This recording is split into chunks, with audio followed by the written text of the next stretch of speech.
ሪቻርድ ሃርትፎርድ የእናቱን መኝታ ክፍል መስኮት ተደግፎ በደንብ የተከረከመውና እስከ ሩቅ ካሉት ዛፎች ድረስ የሚዘልቀውን ሰፊው የግቢው ሳር ይታየዋል። የለበሰው ሱፍ እንከን የሌለውና በደንብ የተተኮሰ ሲሆን በእጁ ላይ ያለው ሰዓት ደግሞ አብዛኛው ሰው በዓመት ከሚያገኘው ገቢ በላይ ዋጋ የሚያወጣ ነው። ነገር ግን አሁን ለሱ ከነዚህ ውስጥ አንዳቸውም ዋጋ አልነበራቸውም። ከጀርባው እናቱ ዶሮቲ በዊልቸር ላይ ኩርምት ብላ ተቀምጣለች። በ83 ዓመቷ ያቺ በአንድ ወቅት የራሷን የአትክልት ስፍራ የምትንከባከብና ለጎረቤት መሰብሰቢያዎች ኬክ የምታዘጋጅ ንቁ ሴት ጥላ ሆና ቀርታለች። በአንድ ወቅት ኩራት የነበረው የብር ቀለም ጸጉሯ በደረቀው ፊቷ ላይ ተዝረክርኮ ይወርዳል። በዕድሜ የዛሉና የጎበጡ እጆቿ ደግሞ ያለማቋረጥ ይንቀጠቀጣሉ። አሁንማ እናቴ አንድ ነገር መብላት አለብሽ፣ ሪቻርድ በብስጭት ድምፁ እየተናነቀው ተናገረ። ወደ እሷ ዞር ብሎ አያት። ዶሮቲ ግን አይኖቿ ፈዘውና ራቅ ብለው እሱን አልፋ ታያለች። ባለቤቱ ቫኔሳ በቀይ የምሽት ልብስ አጊጣ በበሩ መግቢያ ላይ ቆማለች። ሊሳተፉበት የሚገባ የበጎ አድራጎት ድግስ ነበራቸው። ይህም ሌላኛው የማህበራዊ ግንኙነትና የይስሙላ የክብር ምሽት ነበር። ቫኔሳ በጭንቀትና በትዕግስት ማጣት ሰዓቷን አየች። ነርሷ አሁን ትመጣለች። ቫኔሳ በዝግታ ተናገረች። በእውነት መሄድ አለብን። ሪቻርድ ራሱን ነቀነቀ። ቢሆንም ግን የጥፋተኝነት ስሜት ይሰማው ነበር። በገንዘብ ሊገዙ የሚችሉ ምርጥ ነርሶችን ቀጥረውላታል። የአካል ብቃት ባለሙያዎች በሳምንት 3 ጊዜ ይመጣሉ። ወጥ ቤቱም ለጤናዋ ተስማሚ የሆኑ ልዩ ምግቦችን ያዘጋጃል። ሆኖም ግን እናቱ ከቀን ወደ ቀን እየከሳችና ይበልጥ ወደ ራሷ ዓለም እየተሸሸገች መሄዷን ቀጥላለች። ሲወጡ ሪቻርድ ዘወር ብሎ አያት። ዶሮቲ መሄዳቸውን እንኳን ልብ አላለችም ነበር። ከ3 ሳምንት በኋላ የሪቻርድ ኩራት በከፍተኛ ጭንቀት ተተካ። ነርሶቹ ዶሮቲ መብላት እንዳቆመች መናገር እንደተወችና ቀኑን ሙሉ አንዳች ነገር ላይ አፍጥጣ እንደምትውል ሪፖርት አደረጉ። አንደኛው ሐኪም የድብርት ወይም የዲፕሬሽን ምልክት እንደሆነ ሲገልጽ፣ ሌላኛው ደግሞ የአእምሮ መርሳት ወይም የዳሜንሺያ መጀመሪያ ሊሆን እንደሚችል ጠቆመ። ሪቻርድ በገንዘቡ ሊፈታው የማይችለው ትልቅ አቅመ ቢስነት ተሰማው። በዚህ ጊዜ ነበረ ማሪያ ሮድሪጌዝ የመጣችው። ማሪያ የ48 ዓመት ጎልማሳ ስትሆን ደግ የሚመስሉ አይኖችና ረጋ ያለ ጠባይ ነበራት። በኤጀንሲው አማካኝነት ለጊዜው የቤት ሰራተኛዋን እንድትተካ ተመድባ ያረጀ የጽዳት ዕቃ መያዣ ቦርሳዋን ይዛ በሰራተኞች በር በኩል ገባች። ማሪያ በቤቱ ውስጥ ያሉትን ውድ የቤት ዕቃዎች ወይም ውብ የሥነ ጥበብ ውጤቶች ሳይሆን ወዲያውኑ ትኩረቷን የሳበችው ዶሮቲ ነበረች። በዚያ ሰፊና ውብ ክፍል ውስጥ ብቻዋን ሆና በአትክልቱ ስፍራ መስኮት አጠገብ በዊልቸር ላይ ዝላለች። እንደምን አደሩ አለች ማሪያ በሞቀ ፈገግታ እየቀረበች። ስሜ ማሪያ ይባላል። ይህን ውብ ቤትዎን በጽዳት ለመርዳት ነው የመጣሁት። የዶሮቲ አይኖች ወደሷ ብልጭ ብለው አዩና ወዲያው ተመለሱ። ማሪያ ግን አልገፋፋቻትም። ዝም ብላ ስራዋን ጀመረች። አቧራውን እያበሰችና መጋረጃዎችን እያስተካከለች።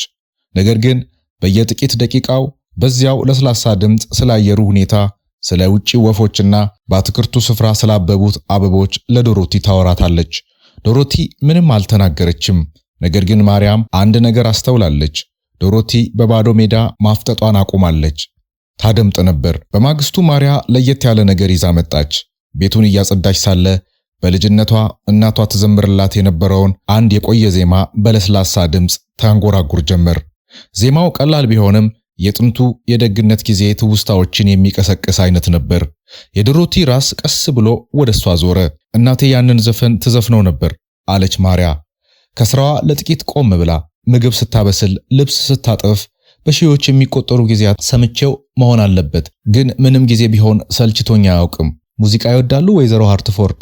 ለሳምንታት ለመጀመሪያ ጊዜ ዶሮቲ ተናገረች። ድምጿ ካለመለማመዱ የተነሳ የጎረነነና ለስለስ ያለ ሹክሹክታ ነበር። የእኔም እናት ትዘምር ነበር። ረስቼው ኖሮ። የማሪያ ልብ በደስታ ተሞላ። ወንበር ስባ ቀረበችና ከዶሮቲ ጋር አይን ለአይን ለመገጣጠም ዝቅ ብላ ተቀመጠች። ምን ትዘምር ነበር ስትል ጠየቀቻት። በሚቀጥለው 1 ሰዓት ውስጥ ዶሮቲ ስለ ልጅነቷ በተቆራረጠ አረፍተ ነገር ተረከች። ትክክለኛውን ጥያቄ የሚጠይቅ ሰው እስኪገኝ ድረስ የረሳናቸው የሚመስሉን ቀላል ትዝታዎች ነበሩ። ማሪያ በቅንነትና በታላቅ ትኩረት ታድምጣት ነበር። ፈጽሞ አታጣድፋትም ወይም አታቋርጣትም ነበር። በዚያ ምሽት ሪቻርድ ወደ ቤት ሲመለስ አሁንም እያወሩ አገኛቸው። የእናቱ ፊት ለወራት ካየው በላይ ሕያውነትና ደም ግባት ታይቶበታል። ቀናት ወደ ሳምንታት ተቀየሩ። ማሪያ ዶሮቲ የሚያስፈልጋት ተጨማሪ የሕክምና ክትትል ወይም ውድ መድኃኒቶች አለመሆኑን ተረዳች። ይልቁንም ሁላችንም እንደምንፈልገው አይነት ነገር ነበር የሚያስፈልጋት። እንደ አንድ ሰው እንድትታይ እንጂ እንደ መፍትሄ የሚፈለግለት ችግር ተደርጋ እንድትቆጠር አልነበረም። ማሪያ ዶሮቲ በአንድ ወቅት ጎበዝ የአትክልት ተንከባካቢ እንደነበረች አወቀች። ስለዚህም ዶሮቲን በዊልቸር ወደ ውጪ ይዛ በመውጣት አበቦቹን በዝርዝር ትገልጽላት ነበር። አልፎ አልፎም የአበቦቹን ቅጠሎች በዶሮቲ በሚንቀጠቀጡ እጆች ላይ በማስቀመጥ ለስላሴያቸውን እንድታውቅ ታደርጋለች። በተጨማሪም ዶሮቲ ኬክ መጋገር ትወድ እንደነበር ደረሰችበት። ማሪያ ቀላል የሆኑ ግብአቶችን ይዛ በመምጣት በትዕግስት ዱቄቱንና ስኳሩን እንድትሰፍር ረዳቻት።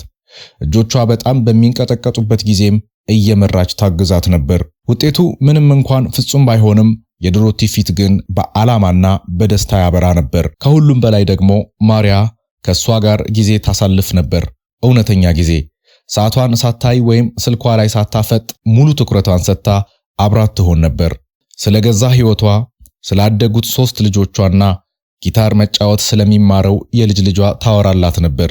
ዶሮቲ እንደ ባለቤት ወይም እንደ ሸክም ሳይሆን እንደ አስተዋይ ሴት በመቁጠር ምክር ትጠይቃት ነበር። በዝግታና በሚያስገርም ሁኔታ ዶሮቲ ወደ ቀድሞ ማንነቷ መመለስ ጀመረች። ለውጡን መጀመሪያ ያስተዋለችው ቫኔሳ ነበረች። በአንድ ምሽት ለሪቻርድ በግርምት ድምፅ እንዲህ አለችው። እየበላች እኮ ነው። እራት ላይ በድጋሚ እንዲቀርብላት ጠየቀች። ደግሞም ታንጎራጉር ነበር። በማግስቱ ጠዋት ሪቻርድ የእናቱን ክፍል ጎበኘ። ዶሮቲ ቀጥ ብላ ተቀምጣለች። ጸጉሯም ተበጥሮና በስርዓት ተያይዞ ነበር።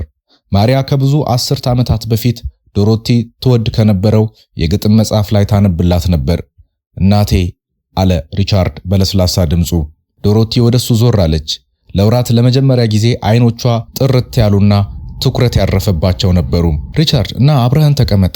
ማሪያ በጣም የሚያምር ግጥም እያነበበችልን ነበር አለችው። እንዳላሰበው እምባው የተናነቀው ተቀመጠ። በሚቀጥለው 1 ሰዓት ውስጥ እናቱ ባለፉት 6 ወራት ተናግራው የማታውቀውን ያህል አወራች። ስለ ስራው ጠየቀችው። የጠየቀችውን መጠየቅ ስላለባት ሳይሆን በእውነት ለማወቅ ጓጉታ ነበር። ስለ ቫኒሳም ጠየቀች። ሌላው ቀርቶ ማሪያ ለቀለደችው ቀለል ያለ ቀልድ እንኳን ፈገግ ብላ ሳቀች። ማሪያ ስራዋን ለመቀጠል ይቅርታ ጠይቃ ስትወጣ ሪቻርድ ተከትሏት ወደ ኮሪደሩ ወጣ። ምንድነው ያደረግሽው ሲል ጠየቃት። ድምጿ በስሜት ተውጦ ሐኪሞቹ፣ ነርሶቹ፣ የአካል ብቃት ባለሙያዎቹ ሁሉንም ነገር ሞክረን ነበር።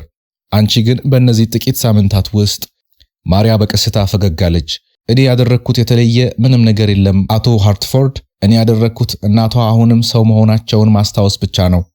እሳቸው የራሳቸው ታሪክ፣ ትዝታና የሚወዷቸው ነገሮች አሏቸው። እያንዳንዱ ሰው ዋጋ እንዳለውና የሚያየው ሰው እንዳለ ሊሰማው ይገባል አለችው። ንግግሯን ቀጠል አድርጋ ቃላቶቿን በጥንቃቄ እየመረጠች እንዲህ አለች።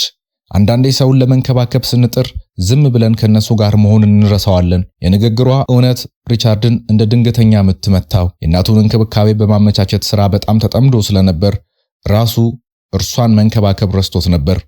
አብሮ መቀመጥን፣ ማዳመጥንና ከዕድሜዋና ከህመሟ ባሻገር ማንነቷን ማስታወስን ዘንግቶት ነበር። ከዚያ ውይይት በኋላ ነገሮች ተቀየሩ። ሪቻርድ በየቀኑ ወደ ሥራ ከመሄዱ በፊት እናቱን መጎብኘት ጀመረ። የሚሄደውም ስለ ጤና ሁኔታዋ ለመጠየቅ ሳይሆን አብረው ቡና እየጠጡ ለመጨዋወት ነበር። በእውነት ለመጨዋወት። ቅዳሜና እሁድ ደግሞ ቫኔሳ ትቀላቀላቸው ነበር።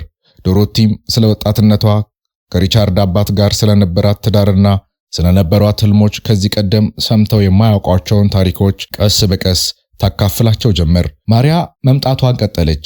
ነገር ግን ሚናዋ ተቀይሮ ነበር። ከእንግዲህ ዝም ብላ ቤት አጽጂ ብቻ አልነበረችም። የዶሮቲ ጓደኛ፣ በብዙ መልኩ ደግሞ የሃርትፎርድ ቤተሰቦች ሊያጡት ተቃርቦ የነበረውን ውድ ነገር ያሳየቻቸው አስተማሪ ነበረች። ከ6 ወራት በኋላ በአንድ ቀን ከሰዓት ማሪያ መጀመሪያ ወደ ቤቱ በገባችበት ወቅት ሪቻርድ እናቱን አትክልት ስፍራ ውስጥ አገኛት። ቆማ ነበር። በማሪያ ክንድ ላይ ተደግፋ አንድ የጽጌረዳ ቁጥቋጦ ለማሽተት በቀስታ ጎንበስ አለች። በጣም ያምራል አለች ዶሮቲ። ድምጿ ካለፈው 1 ዓመት በላይ ጠንከር ብሎ። እንዴት እንደሚያምሩ ረስተውት ኖሮ። ሪቻርድ በልቡ ደስታ ተሞልቶ በመስኮት በኩል ይመለከት ነበር። እናቱ አሁንም ደካማ፣ አሁንም አረጋዊት እና ከእርጅና ጋር የሚመጡት የማይቀሩ ተግዳሮቶች የምትጋፈጥ ቢሆንም ከምንም በላይ አስፈላጊ በሆነው መንገድ ግን ዳግመኛ በህይወት መኖር ጀምራለች። በዚያ ምሽት ማሪያ ለራት እንድትቀላቀላቸው ጠየቃት። አንዳንድ ነገሮችን ግልጽ ለማድረግ ጊዜው አሁን ነበር። ማሪያ አላት። ማዕዱን ዙሪያው እንደተቀመጡ ዶሮቲ በመካከላቸው ሆና ፈገግታዋ ይታይ ነበር። አሁን የማመሰግንሽ እንደ አሰሪ ሳይሆን እንደ ልጅ ነው። እናቴን መልሰሽ ሰጠሽኝ። እኔ በውርነት ምክንያት ማየት የተሳነኝን ነገር ሁሉ አንቺ አመለከትሽኝ። ማሪያ ቀስ ብላ ራሷን በመነቅነቅ እንዲህ አለች። እናቶ ሁሌም እዚሁ ነበሩ አቶ ሃርትፎርድ። እሳቸው የፈለጉት እጁን የሚዘረጋላቸውን ሰው ብቻ ነበር። ፍቅር የግድ ትልቅና የተጋነነ ድርጊት አይጠይቅም። አንዳንዴ ነገሩ በጣም ቀላል ነው። አብሮ መቀመጥ፣ ማዳመጥና ሁላችንም የሰው ልጆች መሆናችንን እንዲሁም ክብርና መቀራረብ የሚገባን መሆኑን ማስታወስ ብቻ ነው። ዶሮቲ በሚንቀጠቀጡ እጆቿ የማሪያንና የሪቻርድን እጅ በመያዝ በመካከላቸው ያለውን ጠረጴዛ ተሻገረች። በጣም አመሰግናለሁ አለች በቀጥታ። ለሁለታችሁም በእኔ ዕድሜም ቢሆን ሕይወት አሁንም ዋጋ እንዳላት ስላስታወሳችሁኝ አመሰግናለሁ። ወቅቶች ተለዋወጡ። የዶሮቲ አካላዊ ጤንነት የተረጋጋ ሆነ። ይህ የሆነው ግን በምንም አይነት ታምራዊ መድኃኒት ሳይሆን መኖርን ለመቀጠል የሚያስችሏትን ምክንያቶች ስላገኘች ነው። አሁን እንደገና ዓላማ፣ ግንኙነትና በትንንሽ ነገሮች ውስጥ የሚገኝ ደስታ አላት። ሪቻርድ ደግሞ ፍጥነቱን መቀነስን፣ ከገንዘብ ይልቅ ጊዜን እንዲሁም ከስጦታ ይልቅ አብሮ መሆኑን ዋጋ መስጠትን ተማረ። ከእናቱ ሊቀበለው የሚችለው ከሁሉ የተሻለው ውርስ ሀብት ሳይሆን ጥበብ፣ ታሪኮችና ማንኛውም ሰው ዕድሜው ወይም ሁኔታው ምንም ይሁን ምን ሊታይና ዋጋ ሊሰጠው እንደሚገባ መገንዘብ መሆኑን ተረዳ። ማሪያስ በሳምንቱ ውስጥ ለብዙ ቀናት መምጣቷን ቀጠለች። ምንም እንኳን ስራዋ ከቤት ማጽዳት በላይ ከረጅም ጊዜ በፊት የተቀየረ ቢሆንም ብርሃንን፣ ሳቅን፣ ትዕግስትንና መግባባትን ይዛ ትመጣ ነበር። ደግነት ውስብስብ እንዳልሆነ ለሁሉም አስታወሰች።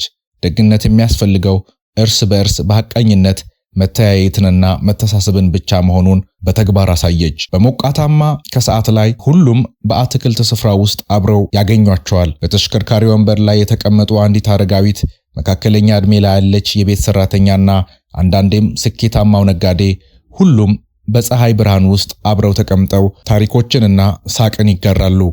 እነርሱን ያገናኛቸው ገንዘብ ወይም ግዴታ ሳይሆን አብሮ ሰው የመሆን ቀላልና ኃያል ተግባር ነበር። ዶሮቲ ፈገግ ብላ እንደምትለው እውነተኛው የማይቻል ነገር ያ ነበር።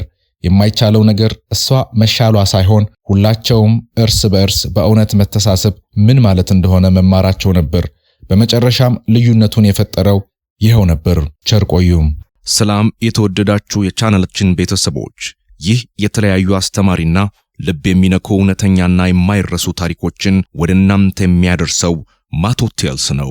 ቻናላችንን ሰብስክራይብ በማድረግና ሐሳቡን በኮሜንት መስጫው በማስቀመጥ አብራችሁን ብትቆዩ ታተርፋላችሁ። መልካም ጊዜ ይሁንላችሁ።